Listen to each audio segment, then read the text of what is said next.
back again. We're going to talk about some of the conspiracy theories on how Ferdinand Marcos obtained his billions of dollars. So these claims actually started when the U.S. had supposedly open bank accounts, and they go back to San Romano, the Filipino-American guy I spoke about in several other episodes about how he tortured Yamashita's driver to obtain the locations of the vaults that are burial sites of the Japanese soldiers. And around the same time, Marcos began searching for gold in the Philippines. This would have been about the 1950s. So Captain Edward Lansdale was transferred to Vietnam, and an unknown amount of gold supposedly was from the Nazis was transferred from Argentina to the Philippines. And Senator Romano was sent to Japan to dive Tokyo Bay looking for gold, because reportedly there was $1 billion worth of gold dumped into Tokyo Bay, and he was there to retrieve it. And another effort to retrieve the gold was by the Knights of Malta, which was one of the Lansdale operations, and they believe that over 50 tons of gold was given to him, the CIA, for his help. And Santa Romano and Lansdale was actually knighted into the Order of Knights of Malta, and because of this, they became part of the Knights Templar. And if you look at the Knights Malta coat of arms, it is actually red with the white cross, kind of like the Swiss national flag. And it has a lot of references to the Knights Templar, or the Cross of St. George. So after the 1986 revolution, a document came forward that showed that Marcos obtained gold in 1956. Now this could be this could be a doctored photo or a doctored document, which it is available if you look it up. And it was registered at the Swiss bank for a deposit of 7,000 metric tons of gold, which is an super amount of gold. And like I said, a lot of times some of these gold stories get bigger and bigger, and somebody tries to outdo somebody else. But 7,000 metric tons of gold is enormous. And a second certificate was issued in 1963 by UBS, and it was issued to Kosagi, who wound up becoming synonymous with Imelda Marcos in the 80s for money laundering. So once Senator Romano and Lansdale inventoried the gold, they sent the inventory to President Truman, and through a series of top-secret bank accounts, they helped to fight communism around the world and support politicians. And believing that there was more gold, Lansdale reported to President Truman the discovery of the burial gold in the Philippines. Now, this is all allegations. Nothing has come forward, but there's a lot of speculation that this is true. They kept this a secret because a lot of gold was reportedly stolen by the Japanese and the Nazis during World War II. And it was stolen by the Nazis, and it was returned, but somehow in Asia they could not capture the gold, or they kept quiet and they kept it. Something was going on there. Gold at the time was being about $35 an ounce, and they worried that since everybody was on the gold standard, that it may actually hurt the world currency if all this gold got out. So after the talking to President Truman, Lansdale opened up 42 bank accounts in countries around the world. 42 countries around the world, I'm sorry. And this is part of the M Fund, and it was named after General William Marquet, and it was to punish top Japanese businesses that made profits during the war, and to buy elections, and was funded by the CIA. And with the help of Secretary of War Henry Stinson. In 1968, President Nixon asked for funds to help his election campaign, but President Nixon at the time, when he ran for president against in '68, when he ran for president, he wound up being very popular because he wanted to end the Vietnam War, so he really didn't need the money. And upon briefing Truman, Lansdale returned to Tokyo with Robert Anderson and Henry Stinson, and the three men with MacArthur in tow flew to Manila to inspect the sites and several other locations where they possibly could have gold. These were like Tokyo Bay, which gold was deposited into the bay, just dumped into the ocean. And Saipan was another location, and they were supposedly, reportedly, recovered a few billion more dollars of gold. And Lansdale retired as a major general and became, I think, secretary of the CIA. To ensure that the Japanese imperial family would remain in power, they made them war heroes. So they were actually exonerated from any trials or retributions, and so they were actually let go. And a lot of people were very angry that they were never put up for war crimes. So in 1960s, the Marcos reign began, and the Laurel family was headed by the son Pedro, who reportedly helped Santa Romano find gold and smuggle it out of the country. And in 1966, federal bonds secured by the Laurel family matured, and Marcos made it treacherous for the family to even be around in the country. And so he quietly, the next 25 years, the Laurel family quietly cashed out the bonds and located those around the world. So Marcos learned about Santa Romano bank accounts, and while most of them were fronts for the Vatican and the CIA, he also had numerous bank accounts for himself that contained billions of dollars of cash and gold. And he was reportedly laundering money for the CIA, the Vatican, while at the same time making sure he was well taken care of. So Marcos went after these personal bank accounts.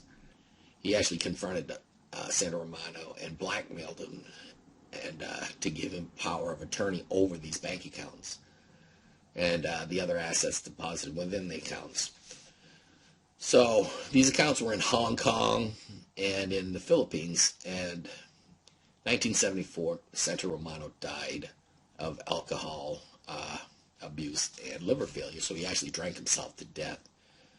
So Marcos went after these bank accounts, and they were listed in his will. As far as I know, nobody got the money out of his will. Citibank refused to give the money to his daughter or his wife, which were in his will. So his death in 1974, it was envied around the world, even in the Philippines. It was $600 million cash and billions of dollars of gold. And it was a handwritten will, including Tarciana Rodriguez and Luz Rambano, his common-law wife, were the main heirs. And they enlisted Melvin Bali as their attorney to get the money back, and they never were able to get it back. And Santa Romano also gave power of attorney to Lansdale, which were under UBS account. They had so many bank accounts, gold, Citibank, and this is not a joke. This is really true. Santa Romano had all of this. None of this is a lie. We're talking, 1975? This guy was a billionaire. Nobody knew who he was. No one knows how he got the money, how he got the gold. It's all speculation, CIA, money laundering, theft. Nobody knows. But this one is verifiable, the truth. And he actually had different bank accounts under Severino Garcia, Jose Antonio de la Paz, Farnes Fisher King, Burns Harbor King. He knew how to launder money. So in 1981, Marcos decided that the Laurel family's possession of these federal bonds and gold certificates, and that matured in 1966. And in an effort to obtain these, he had Pedro Laurel and Domingo Clemente arrested 2 weeks and tortured them by General Ver. General Ver was the same man who threatened to kill Robert Curtis. Pedro never actually told him where the bonds were or the location. Eli's will, Loretta flew to Spain and lived at the Fiera for the rest of her life. Not until 1986, when Marcos' family left, they started cashing in the bonds. So the Laura family are billionaires. So during the Chinese Civil War, the United States began the Federal Reserve bonds and notes out of Taiwan. And this was the effort to defeat the communists. So in Malaysia, it's in 1948, the U.S. flew planes from Borneo, and there was a typhoon coming in, and it actually caused some planes to crash in Mindanao. All the bonds disappeared in Mindanao. So basically, if you find the planes now, you could probably find these bonds, which might mature and you might be billionaires, but the U.S. government probably will not pay on them. It believes in 1989, one of the planes were discovered, and it contained a large shipment of bonds and notes. They were added to, so not knowing what they were, the discoverers came to the notes had them translated, and it was found to be astronomical, billions and billions of dollars. So throughout the Philippines and Asia, these notes began to appear. Copycats, forgeries, you name it. And to obtain these notes, they contain no cash value, but if you cash them into the United States, you can get a lot of it. So members of the United States Secret Service were sent to the Philippines to obtain these notes and capture the people who were trying to sell them. It was believed that these bonds belonged to some part of a power-rich Chinese family and triads as the cherry blossoms and the maple leaves. So in 2003, a Yugoslav businessman tried to cash in $2.5 trillion worth of federal notes. They were probably forgeries. He said the notes were sealed in wax inside cans, protected by poisonous gas. And according to Marcos in 1972, Carpo in 1955 received permission from President Macacabal to attempt to recover and turn over 290,000 metric tons of gold from Clark Air Base, and Carpo was able to obtain permission from the commander at Clark Air Base, William Truesdale, and Secretary of State John Forbes. Marcos also stated that Santa Romano and General Lansdale were trusted in the Citibank accountants where the gold was actually deposited. And as I said, Citibank was where Santa Romano had the bank accounts, and they refused to give the money to his heirs. So, according to author Sterling Seagraves, in his book, The Marcos Dynasty, Hoover Presidential Library continue accusing that former President Hoover, they confirmed President Hoover gained financially from these operations to remove the gold from the Philippines by submitting that upon his former president's death, son, he had more than $100 million in gold bonds.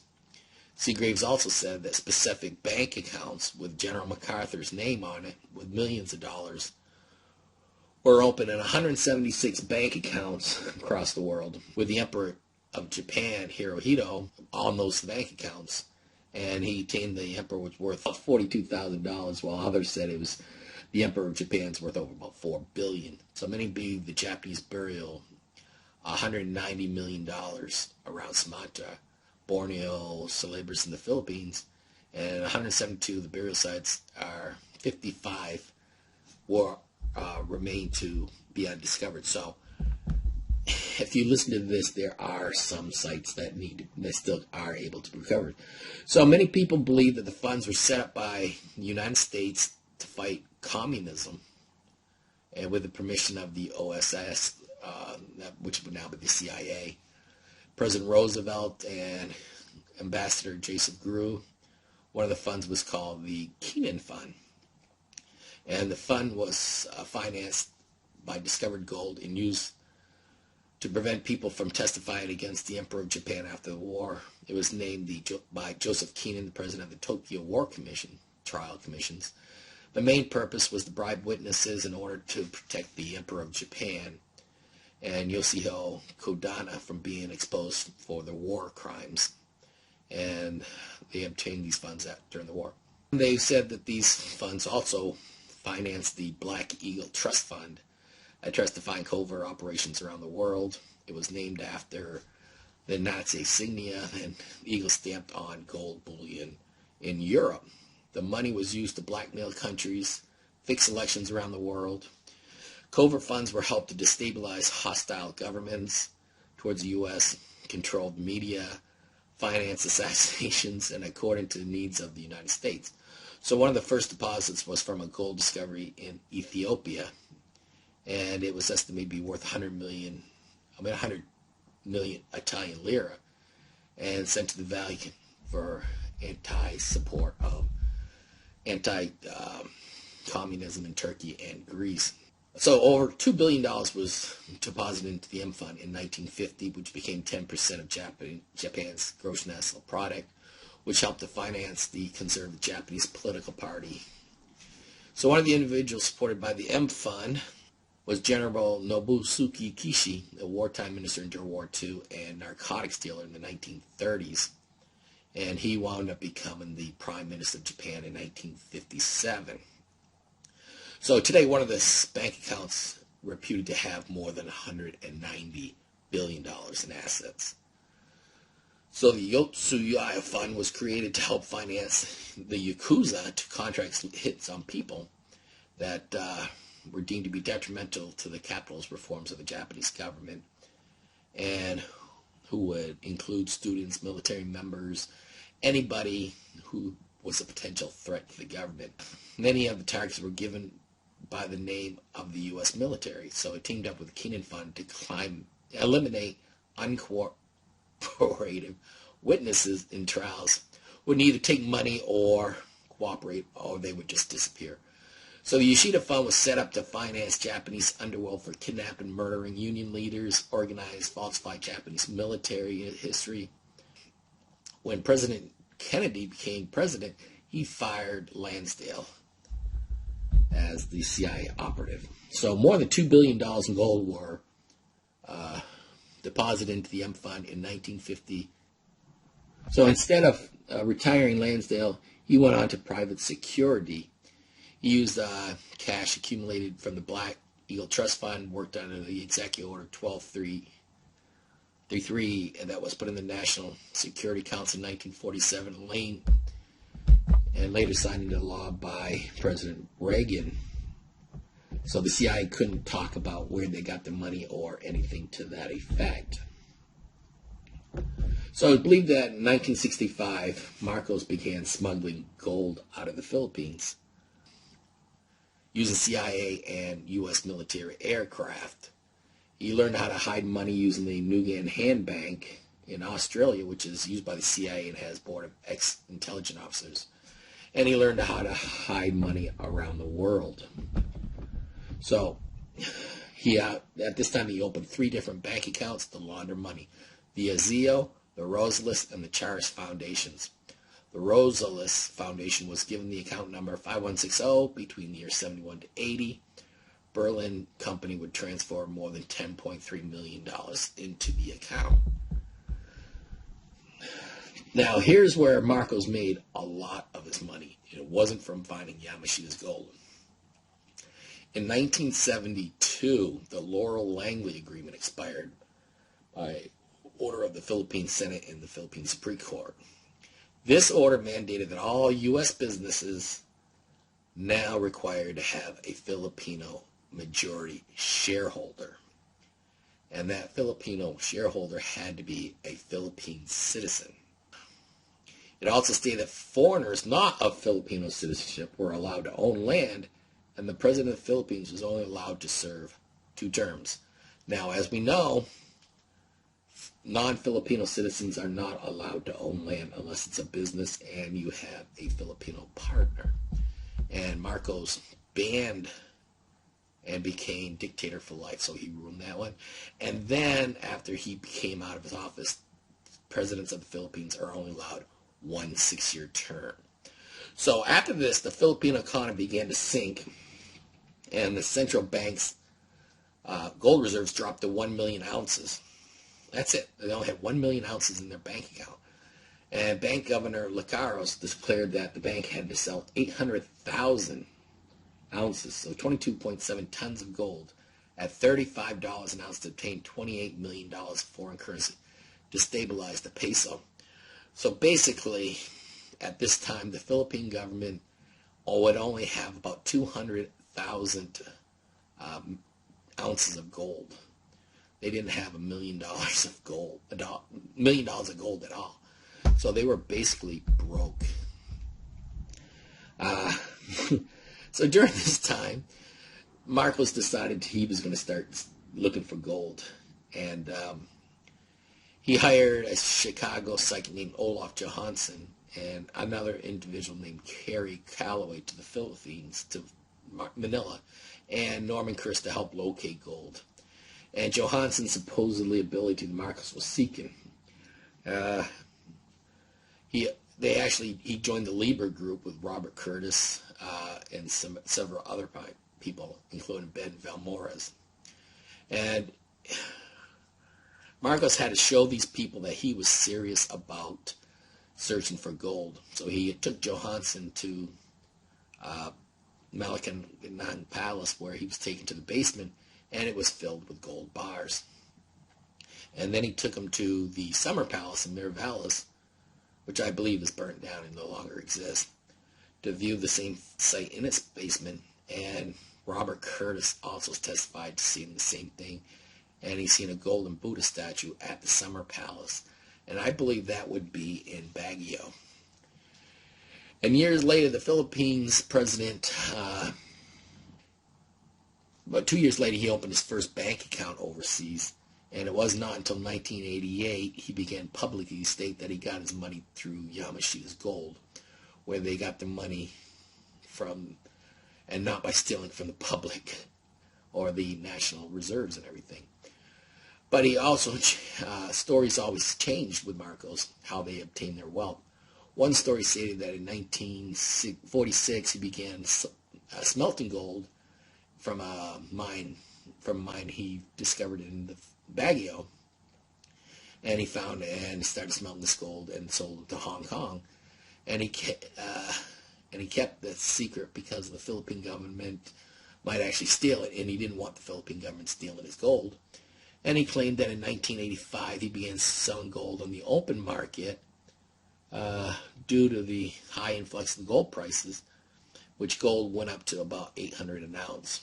And then he opened the bank accounts abroad, and then but no records that has ever been shown that Marcos actually smelted gold. The only account Marcos was making money on was before World War II. His only bank account was he was selling cars in Baguio in the 1950s, buying his first Cadillac in 1959, and he always talked about it, and he would always talk about how much money he had and how he got it. But when it came to the topic of commissions, kickbacks, bribery, confiscations of wealth, embezzlement, he got very, very offensive and would not talk about it. So one pointer was actually hired for the Lieb group. His name was Ben Valmores. I talked about him earlier. And he was reportedly the valet of Prince Takata during World War II and Japanese occupation. 2 years after the death of Valmores, his daughter discovered a picture of him in China during 1944, along with Yamashita and Takata. Prince Takata went to China and briefed Yamashita on the process of gold being sent to the Philippines, and stopped the mainland. Now this is really weird, because in 1944 the United States was actually attacking the Philippines, and I believe in September 1944 the war was, I think, pretty much won in the Philippines. So Yamashita was actually in the Philippines, unless he went to China to meet Takata. But why would he come back and surrender 6-8 months later? Which would make no sense to me. So the picture was allegedly published in a Japanese newspaper. So Valmores reportedly traveled with valet Japanese Prince Kitsu and deposited gold around the Philippines. And he has claimed to escort the prince's around the nation. So he was supposedly know where all the gold was. So when the war was over, the prince gave him his sword, the maps, and told him to wait. He'll come back for him, a uniform. And basically he never came back. And everything disappeared. The only proof Almores has is that one picture, which the date is probably wrong on. And he knew about a song of the prince's singing, and he could sing the song in Japanese. And he actually picked out the prince's picture out of a lineup, and he became singing. So he actually joined the Lieber group. So he was a paid pointer, showing treasure hunters where all the gold was, using his knowledge and expertise after Marcos left the country. But he was unable to locate any gold years, 10, 15, 20 years, however long it was after Marcos left office. He was unable to find any gold, even though every time he showed someone where a possible gold burial site was, he would emphatically say this is where they buried gold. But no gold was ever found. All right, so Ferdinand Marcos, we'll just go talk about this a little bit. So Ferdinand Marcos told Curtis about the Yamashita treasure and legacy and how the gold was brought to the Philippines. He explained to Curtis that during his presidency, he had the military excavate the burial sites and numerous sites around the Philippines and bring the gold to the National Treasury. And he discovered millions of pounds of gold. And he wanted Curtis to help smelt the gold. So he wanted the hallmarks and the fingerprints, geological fingerprints, removed. So he would have to combine golds. They couldn't say this gold was discovered in this country, this gold's from this country. And he said since it was stolen during World War II, it had to be returned to the nation of origin. And that's why he wanted to remove the geographical fingerprints. And he had three options with the gold, Marcos did. He could return to the gold to the countries of origin. He could just build schools, roads, businesses, whatever he could to get the Filipinos out of poverty. Or he could keep it for himself, which he did. He kept it for himself. During this time, Walter Fessler, a bank official with Credit Suisse Bank of Zurich, flew to Manila and helped Marcos open a bank account. And he brought all the forms that Marcos needed to sign to open the bank account. Instead of using his real name, Marcos used the name William Sanders, and according to Marcos, that was his alias during World War II. And he signed his real name. Imelda signed Jane Ryan and then signed a real name. 4 bank accounts were opened and 4 checks were issued to open the accounts for $950,000. And these bank accounts were found by the U.S. government in Malacanang Palace because after Marcos left the country, he left these documents in a safe in Imelda's bedroom. Marcos actually wanted investors to come into the Philippines, so he invited Johns and Chris Curtis to cruise on the presidential yacht to convince them to keep looking. And he took them to Corregidor Island. That's where General MacArthur was before he fled the Philippines after the Japanese attacked. And below his office on Corregidor was a secret compartment, and he and General Verse showed 30 square feet of gold stacked from floor to ceiling. And Curtis said he believed they had Chinese writing on them. So to make Curtis a believer, he also went to the summer palace in Miravalles and was showed the basement with all the gold also on it. So it was 30 feet by 30 feet and was stacked from floor to ceiling full of gold. Curtis believed each bar was about 38 pounds, and they had Chinese writing on them again. So he was really convinced that there was a lot of gold.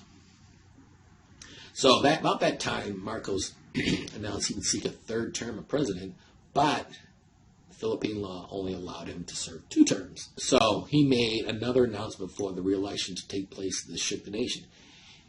He announced that he no longer needed money and he was willing to give up all his worldly wealth as he found Yamashita's treasure, and he thanked the Filipino people for electing him to a second term.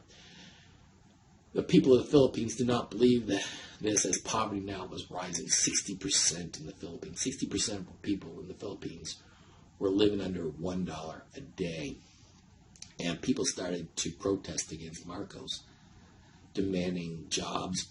College students. And he was really worried that his accounts could be discovered in the Philippines. And he wrote to Marcus Gill to close the Swiss bank accounts and open the Zandi Foundation, Vaduz, and Liechtenstein in order to hide his wealth. So during the time frame in 1972-1980, the Marcos families were trying to put themselves as an elite group around the world. And Melda was put in the place of the Metro Manila Commission by President Decree 821. And in the 10 years she was in charge, they lost more than $100 million, unpaid bills. And in December 1970, Marcos officially changed the name of the Charis Foundation to Scolari, and no one knows why he did that other than maybe possibly hiding his identity. So having a mining industry in the Philippines, the gold reserves, this is the part you need to listen to. The gold reserves in the Philippines remained the same for 4 years, so 1974 to about 1978. Not 1 ounce of gold was deposited into the central bank of the Philippines. Not 1 ounce. So people want to know what happened to that gold. Was it being stolen? Was it being removed from the Philippines? Now, I can understand, because I remember watching a show, there was a lot of Filipinos that took their gold to Malaysia. They put it on speedboats and they drove to Malaysia and deposited it because they did not want to get stolen. However, not 1 ounce. There should have been money on gold being deposited. Now, the Philippines had an average of 4 to 20 tons of gold. So that's 8,800 pounds to about 40,000 pounds of gold mined here in the Philippines. So anywhere from 20 to 120 metric tons of gold was missing during this time. So 120 metric tons of gold was missing. So Marcos learned how to obtain funds in the United States during the Vietnam Wars and use these tactics in other nations to kind of bribe them. So, like, for example, he sent Balatar Aquino, the highway commissioner of the Philippines, to Hong Kong and to collect more than $4 million from the Japanese suppliers as a kickback for selling supplies to the nation. So in 1973, Yamashita treasure hunters, now this is where Roger Rojas comes into play. Eusebio Ukubo and half-Japanese Filipino Albert Fuchigami were searching for treasure thought to be caves of Baguio. Now, Fuchigami is the man whose father had the map, and he actually was in the cave. He knew the general area was, and so he had tried to find this and unsuccessfully, so he enlisted the aid of Roger Rojas. And he reconstructed the map because he burnt it. He had been in those caves during World War II to help the Japanese soldiers eat. So he knew exactly where the gold was. And it took him several days, years to find it. So by 1977, Filipino creditors were beginning to worry about the Philippines economy. Now remember, between 74 to 78, no gold was ever deposited. They didn't have enough gold to pay their debts. So the Philippines the creditors were asking the Philippine government, we need to have the gold reserve to make sure you have enough money to cover 2 months' worth of payments. They were borrowing too much money without any ample way of repaying. They could just send gold to repay their debts, but it didn't happen. So they didn't have enough gold to cover 4 months of payments. So Bank Commissioner Lacaros, instead of requesting more gold from the suppliers like Mindanao, where a lot of gold is mined, and asking them, we need more gold, produce more gold, we'll buy as much as you can, he made up how much money they had. So overnight, the Philippines went double from $800 million worth of gold to $1.6 billion of gold, which gave them 5 months of gold reserves, which they didn't even have. So when Roger Rojas actually found the bowl, one of the boxes broke open and 8 barrels of gold came out, which weighed, he estimated, about 18 pounds each. And he believed there were nearly 225 boxes of gold, 1,800 barrels of gold, or about 6 tons of gold. He concluded after paying the government that 3 men will be able to live the rest of their life. So, sorry about some of the stuff being back and forth. I'm going to be doing more. I have 120 pages of notes, so I'll go down through the notes and record these as they come along. And I will get these up about once a week. All right.